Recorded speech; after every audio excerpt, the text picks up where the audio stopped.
José Pérez Barboni, diputado de Seguimos y diputado del partido Otro Camino. Buen día, feliz Navidad. Gracias por aceptar la invitación.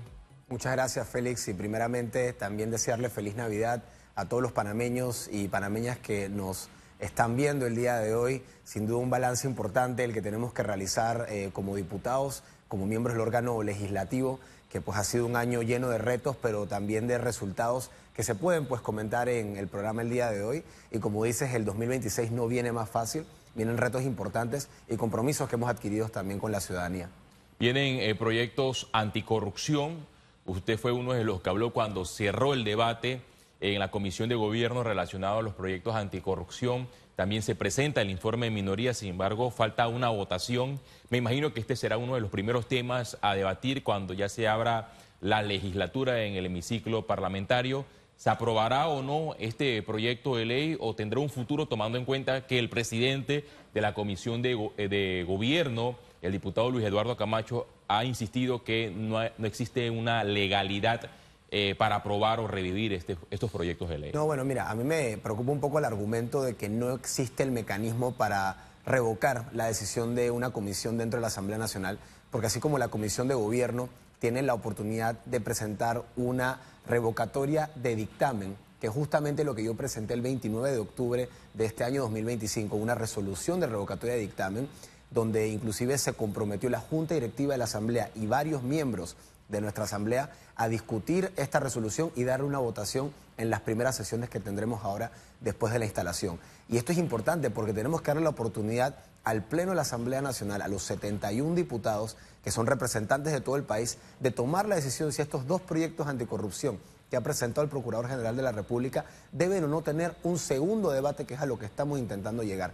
Porque no me parece justo que proyectos bien sustentados, bien trabajados, que realmente buscan judicializar a las personas que se hagan con los fondos del Estado, solamente tenga 5 votos en contra de una comisión que no se ha instruido bien del tema y posteriormente le trunquemos la oportunidad al mismo Ejecutivo. Y mira la ironía, un procurador que es propuesto por el presidente de la República presenta 2 proyectos y parte de los que rechazan el proyecto son, en teoría, los que se le llaman aliados del Ejecutivo. Entonces, ¿qué clase de Ejecutivo tenemos? Un Ejecutivo dividido en 2 bandos, un Ejecutivo que tiene intenciones de acabar con la corrupción, pero otro que tiene intenciones de perpetuarla y utiliza diputados para que esto sea lo que suceda. Entonces, después, tampoco el comentario del presidente de la República ayuda a que este debate tenga un apoyo ciudadano, porque él mismo dice en una conferencia de prensa que no se necesitan más leyes. Pero entonces, ¿por qué el procurador, que él mismo pues tiene a órdenes del país, a órdenes de la justicia y de materia anticorrupción, no recibe un espaldarazo positivo del presidente en proyectos que claramente tenían que tener un trabajo muy detallado detrás? Y el mismo comentario fue alineado tanto el presidente de la República, José Raúl Mulino, que no se necesitan más leyes en el país, como el presidente de la Comisión de Gobierno, Luis Eduardo Camacho, que insistió que el país no necesita más leyes, sino ejecutar o cumplir las leyes ya existentes. Pero los meses pasaron y vimos al mandatario de la República hablar en sus conferencias de prensa de la importancia de leyes antimafia que se están analizando y lo más probable para el año 2026 se presenten ante la Asamblea Nacional. Como son proyectos que buscan reformar nuestro Código Penal y procesal penal, debe pasar internamente por la Comisión de Gobierno de la que usted forma parte. ¿Tendrá un capítulo similar como los proyectos anticorrupción que fueron rechazados? ¿Pasará lo mismo con estas leyes antimafia? ¿O usted cree que en esta nueva ocasión o en esta nueva legislatura habrá voluntad para aprobar estas iniciativas del Ejecutivo? Pues a mí me parece que sería muy triste si los comentarios por parte del Ejecutivo justamente van en la misma dirección que los comentarios que vimos en respecto a los proyectos anticorrupción. Porque las mafias no solamente son las que tienen armas, pistolas y cuchillos allá afuera en la calle y que se matan entre ellos por droga y por diferentes otros tipos de crimen organizado. También están las mafias que operan desde adentro del Estado, desde los diferentes órganos del Estado y desfalcan al país. Siguen siendo producto de un crimen que está afectando a los panameños. Entonces tenemos que tener la misma fuerza de querer condenar a las mafias que están allá afuera, generando problemas de violencia y hechos de sangre, con las mafias que se encargan de desfalcar al Estado. Y la corrupción es parte de este tipo de situaciones que tenemos que atacar. Yo creo que sí debe haber voluntad y debe haber un mensaje claro del Ejecutivo y sobre todo de un presidente de la República que fue ministro de Seguridad y que en teoría tiene en los puestos de seguridad a personas idóneas para estos cargos. Él tiene que ayudarles con legislación. Asimismo, tiene que ayudar al Procurador General de la República a que pueda también dar con los diferentes responsables de actos de corrupción. Por eso creo que la fortaleza debería ser firme al respecto y no tener ese tipo de flaqueos como lo vimos con la ley y las leyes que presentó el Procurador de la República. En redes sociales vimos una imagen que fue publicada por algunos de los diputados de la bancada Seguimos. Todos estaban agrupados, reunidos, estaban hablando de algunos proyectos que van a ser presentados en la nueva legislatura. ¿Qué conversaban en esa reunión? ¿Y cómo se prepara la bancada Seguimos para la nueva legislatura que se instala el 2 de enero? Esa es una excelente pregunta, Félix. Y mira, lo primero que abordamos fueron los compromisos que quedaron pendientes como bancada. Sabemos que el país está esperando que tengamos un reglamento interno nuevo como asamblea y nosotros queremos ser parte pues, de ese liderazgo de oposición, pero que también sea responsable al momento de entregar productos legislativos al país. Y entre esas prioridades está el tema de la reforma del reglamento interno, con reformas claras, no un maquillaje, no algo superficial, algo que sea firme y que elimine beneficios, prebendas y cualquier tipo de área gris que hoy en día opaque o que retrase nuestro proceder legislativo. También el tema de la planilla fue algo que conversamos, de cómo poder apoyar a la Junta Directiva a inclusive alinearnos con facultades que la ley 429, que actualmente está en revisión bajo la Corte Suprema de Justicia, también podría entonces estar analizando su viabilidad y cómo podemos nosotros también mejorar este tipo de iniciativas. Sabemos que en el pasado el diputado Jorge Bloise, colega independiente, también trató de hacer reformas a esta carrera legislativa y ahora tenemos que ir en esa dirección para nosotros poder lograr que el país vea que se puede bajar la planilla y que no vamos a estar premiando simplemente a personas por ser allegados políticos o por ser nombramientos de diferentes diputados o allegados al órgano legislativo. Hablamos de proyectos individuales también. No me gustaría pues revelarlos de mis colegas aquí, pero puedo hablar de proyectos que yo sí tengo en mi cartera como despacho. Y está el tema de seguridad pública muy latente para mí. Sabemos que la seguridad pública es algo esencial para mantener nuestras actividades económicas, el turismo. Hemos visto hechos de sangre que involucran menores de edad y estoy pensando seriamente en hacer reformas importantes para que la imputabilidad de menores de edad que estén involucrados en actos de violencia y de robos y de crimen organizado tengan consecuencias severas. Porque si se está siendo un criminal, si se está haciendo uso de un arma de fuego, si se está matando personas y es un menor el que está involucrado, debe pagar como adulto en ciertas ocasiones. Mano dura contra los delincuentes menores de edad. Me imagino que esto contempla elevar las penas en los casos de homicidios donde estén relacionados los menores de edad. Y la sustitución también, Félix, la sustitución de estas medidas cautelares que se aplican como casa por cárcel, como firma periódica. Estas son medidas de verdad lamentables que le siguen dando libertades a un criminal que puede hacer uso de pues, sus facultades criminales para hacerle daño a más personas o para seguir delinquiendo. Y créeme, las mafias y el crimen organizado saben cómo utilizar a estos menores, saben que el proceso contra ellos es menos severo, es mucho más flexible y por eso siguen reclutando a este tipo de jóvenes que lastimosamente son víctimas del crimen organizado en nuestras calles. Diputado, usted habló de las reformas al reglamento interno, pero dentro del documento que fue analizado por una subcomisión legislativa no estaban puntos claves en una reforma integral al reglamento interno de la Asamblea Nacional, como el descuento directo a los diputados que se ausentan. Hay colega de usted que se ausenta una legislatura, pero en esa legislatura reciben su salario de $7.000 mensuales.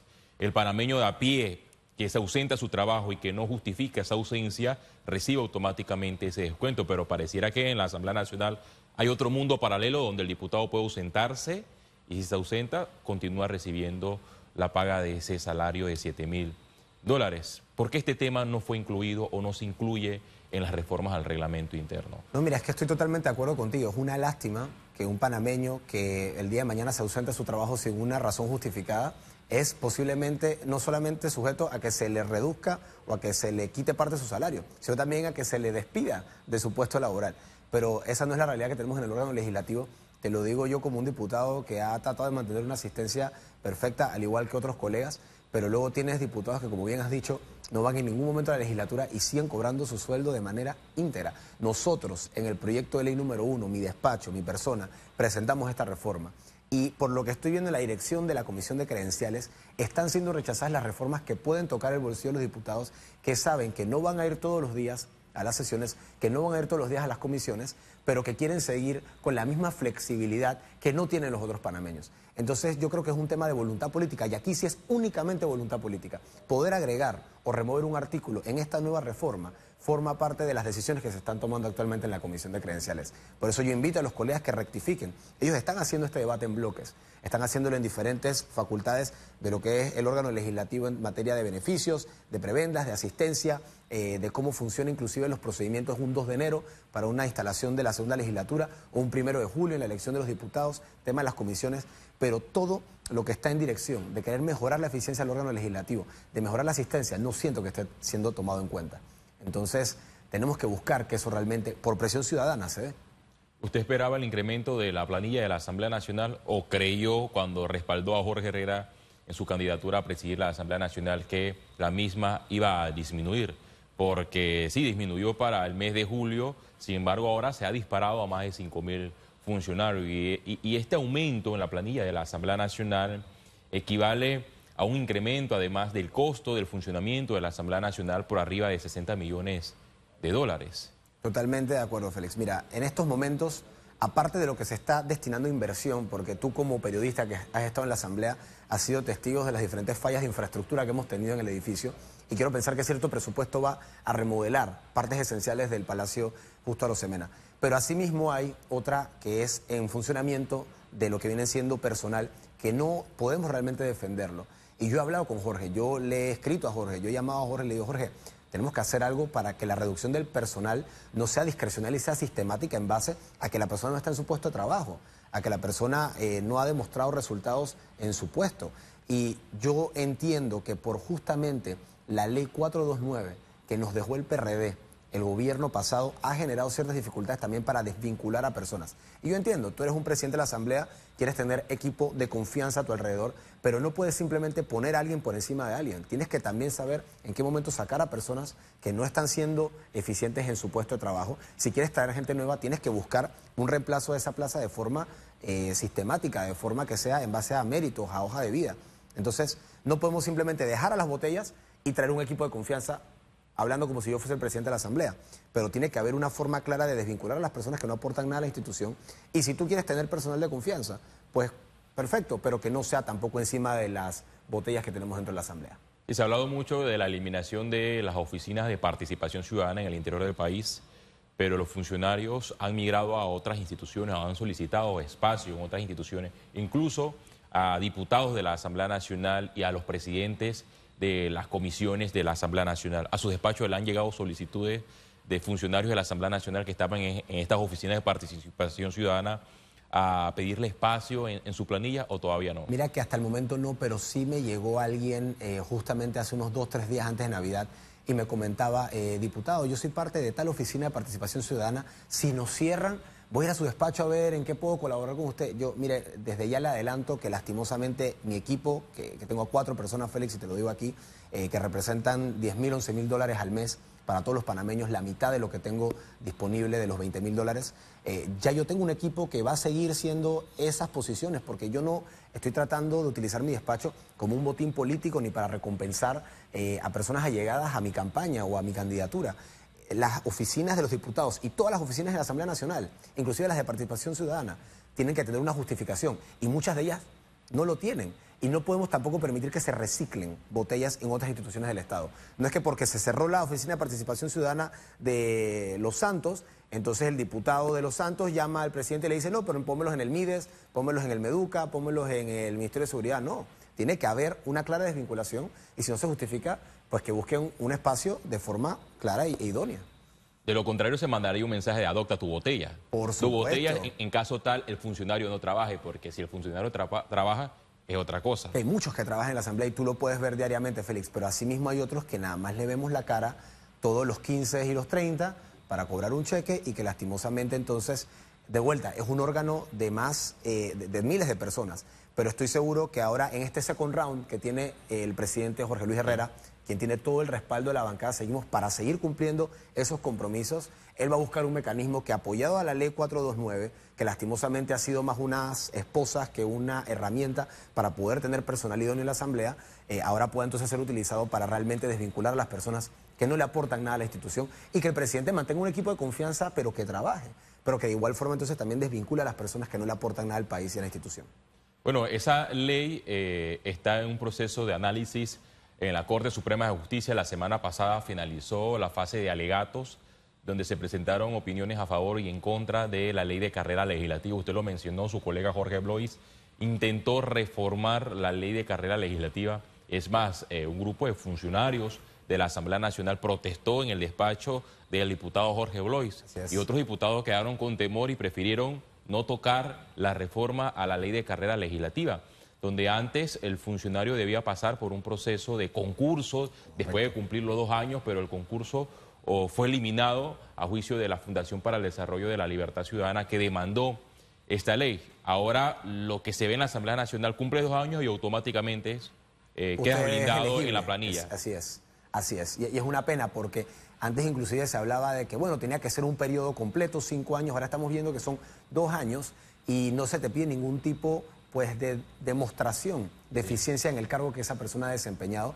Y esa protesta que mencionas que sucedió en mi despacho vecino del colega Bloise fue lamentable porque no fue una protesta en un tono de respeto, fue una protesta en total alineación con intereses políticos, intereses personales, con defender el blindaje que hay de las botellas actualmente. Entonces yo creo que también es un llamado a que los funcionarios que trabajan dentro de la Asamblea Nacional se sientan tranquilos de que si ellos son los que trabajan y dan resultados a la Asamblea Nacional, no tienen nada que temer. Son las personas que realmente aparecen 2 veces al mes y que no representan ningún beneficio para la institución, que van a ser desvinculadas si esta ley, esperemos, la Corte Suprema de Justicia, sin intrometerme en las decisiones que ellos tomen, pueda dar el mejor resultado para que la Asamblea funcione mejor y tengamos una mejor reputación allá afuera, porque créeme que el órgano legislativo es posiblemente el brazo del Estado más lastimado en temas de reputación allá afuera. El 2 de enero el presidente José Raúl Mulino va a presentar su informe a la Nación desde la Asamblea Nacional. ¿Usted qué espera de la rendición de cuentas desde el presidente? Yo espero que ese discurso empiece dando claridad sobre la descentralización paralela 2.0 que hemos visto. Yo creo que es importante que el país reciba desde la tribuna más importante, que es la Asamblea Nacional, claridad de por qué hay municipios y gobiernos locales beneficiados sobre otros y que curiosamente resultan ser aliados en muchas ocasiones de los votos o los discursos que están emitiendo algunos diputados en favor del Ejecutivo. Porque no podemos seguir permitiendo que si se habló en contra de una descentralización del pasado, ahora estemos viendo un formato que mediante el Ministerio de Economía y Finanzas ha sido el brazo y el mecanismo para desembolsar estos dineros a municipios que inclusive tienen autoridades actualmente condenadas por peculado o por malversación de fondos. Porque hemos visto algunos municipios y gobiernos locales en Colón que han sido receptores de diferentes dineros. Y es importante que el presidente, como ente rector de la descentralización, bajo su autoridad de descentralización nacional, dé una respuesta clara al país. Y también, por supuesto, claridad en los futuros proyectos que involucren a comunidades, que involucren a diferentes ciudades, pueblos y gobiernos locales de nuestro país, saber cuáles son esos proyectos que van a involucrar al país y que lo dé con claridad, que lo dé con toda transparencia, porque es lo que el país pide. ¿Podrá la Asamblea Nacional en esta legislatura reformar algunas leyes relacionadas a los gobiernos locales para evitar que se den estas transferencias, ya sea desde la Autoridad Nacional de Descentralización, que partió diciendo que no iba a existir ninguna descentralización paralela, o reformar las leyes para evitar transferencias que se den desde el Ministerio de Economía y Finanzas, como se han dado en los últimos días o se han dado a conocer y que han sido calificadas por algunos diputados y grupos de la sociedad civil como descentralización paralela 2.0? ¿La Asamblea Nacional podrá reformar o hacer cambios para transparentar esas transferencias? Mira, Félix, nosotros podemos hacer todo. Lo que importa es que la alineación de la voluntad esté dentro de los diputados de las diferentes comisiones que van a tratar estos temas. Por ejemplo, está la Comisión de Asuntos Municipales, la de Economía y Finanzas, diferentes. Inclusive la Comisión de Presupuesto tiene un rol importante en la fiscalización de diferentes traslados que puedan terminar siendo utilizados para esta descentralización. Pero tiene que haber una voluntad clara de fiscalizar y de reformar, como tú bien dices, esas leyes que actualmente permiten que este tipo de maniobras opacas se sigan dando. Porque si no hay claridad, los municipios también, yo los entiendo, tienen una necesidad de cumplirle a su comunidad, tienen esa necesidad de entregar esa calle, de ayudar a la persona que está convaleciente, de ayudar a las personas en los diferentes momentos festivos de esas ciudades o pueblos o gobernaciones o municipios, pero tiene que haber claridad en cómo están recibiendo los fondos y que sea meramente por un proceso transparente, que sea basado en población, en necesidad, si es subsidiado, si no es subsidiado. Hay muchas cosas que se tienen que analizar y plasmar, como tú bien dices, en una reforma. Vi en sus redes sociales que usted en los últimos días salió a cuestionar los viajes del presidente de la República o del mismo órgano ejecutivo que superan los $600.000 en viáticos internacionales. Estos viajes se traducen a cambios positivos para el país. ¿Usted cómo visualiza los viajes del presidente de la República, José Raúl Mulino? Mira, Félix, yo estudié Relaciones Internacionales y yo mejor que nadie entiendo la importancia de buscar las oportunidades fuera del país. Sabemos que el tema Mercosur ha estado en la palestra. Yo directamente me he involucrado con el tema de las listas negras y grises de la Unión Europea en materia de jurisdicciones no cooperantes o de antilavado de dinero y así consecutivamente. Y entiendo que el presidente ha buscado atacar estos temas, pero si antes de realizar estos viajes no hay una lista clara de objetivos a cumplir, no hay un comunicado claro de cuáles son las reuniones y la agenda que se va a tener, y simplemente se comenta brevemente en una conferencia de prensa, no es un viaje que esté bien justificado, no es un viaje que tenga realmente el respaldo técnico detrás para decir, estoy moviendo un avión, un Embraer Legacy 600, que cuesta entre $30.000 y $70.000 moverlo, entre jet fuel, entre gastos de hangares, de manejar el avión una vez llega a los diferentes aeropuertos. Cuando eso sucede, tú tienes que justificar muy bien por qué te estás moviendo al evento en Sevilla, al evento en Noruega, al evento en Brasil, porque se han realizado varios viajes que muchos panameños dicen cuál es el objetivo de esta misión. Y asimismo puede suceder con diferentes ministros, directores y autoridades por parte del gobierno del presidente José Raúl Mulino. Se busca claridad porque sin una claridad en la comunicación previa y posterior al viaje, estos viajes parecen más improvisación que un viaje que realmente tenga un respaldo detrás. Y he hablado con varios del gobierno central, del Ejecutivo, y entiendo en muchas ocasiones cuando se me explica, pero asimismo me lo tiene que explicar a mí como ciudadano el presidente en un comunicado o la Cancillería en un comunicado. Entonces, $600.000, sí, si se habla de austeridad, no corresponde tampoco al discurso de austeridad. Y llevan más de que 17, 18 viajes en menos de un año y medio, creo que es un golpe un poco fuerte para el panameño. Quien salió a responderle inmediato y a defender la administración del presidente José Raúl Mulino, los viajes del mandatario de la República, fue su colega de Realizando Metas, Luis Eduardo Camacho, quien colgó en la red social X. Hay que ser miope, para no decir ciego, para negar los logros de la gestión internacional del presidente Mulino, el canciller Hacha y el cuerpo diplomático panameño. La solidaridad con Panamá frente a los absurdos ataques por inexistente injerencia china, reconocimiento de nuestro esfuerzo para combatir el lavado de dinero y salir de las listas de paraísos fiscales, agrega Camacho, la aceptación de Panamá como Estado asociado del Mercosur, son algunos de los frutos de esa exitosa gestión. ¿Cómo le responde al diputado Camacho? El diputado Camacho siempre tan colorido con sus respuestas. Yo creo que para algo tenemos embajadores afuera, y te lo digo muy sencillamente con el tema de Mercosur y el tema de Bélgica en la Unión Europea. Allá en Bélgica está el embajador Ángel Riera, quien ha sido parte esencial de lograr salir de las listas negras y grises de la Unión Europea, sobre todo de la lista AML, que era antilavado de dinero. Y justamente para eso también tenemos un cuerpo diplomático que está preparado en las diferentes misiones diplomáticas. En Brasil, por ejemplo, donde está el embajador Flavio, ellos son personas que pueden liderar sin la necesidad de tantas salidas de nuestros funcionarios locales a tener que atender los diferentes temas. Y claro que se reconoce el efecto de asociarnos a Mercosur, pero nuevamente, si no se comunica, alguien como yo, que quizás tengo que estar pendiente del tema, lo puedo entender, pero el panameño allá afuera no. Es un tema, como siempre, de comunicación previa y posterior a realizar estas misiones. Gracias, diputado José Pérez Barbonis, por esta entrevista. Vamos a estar atentos a lo que ocurra el próximo 2 de enero del año 2026 en la instalación de la segunda legislatura del segundo periodo de sesiones ordinarias de la Asamblea Nacional, donde seguro el mandatario va a rendir un informe de lo hecho en el año 2025 y de lo que espera proyectar para los próximos meses del año 2026. Vamos a la pausa, son las 7:58 minutos y regresamos en un momento.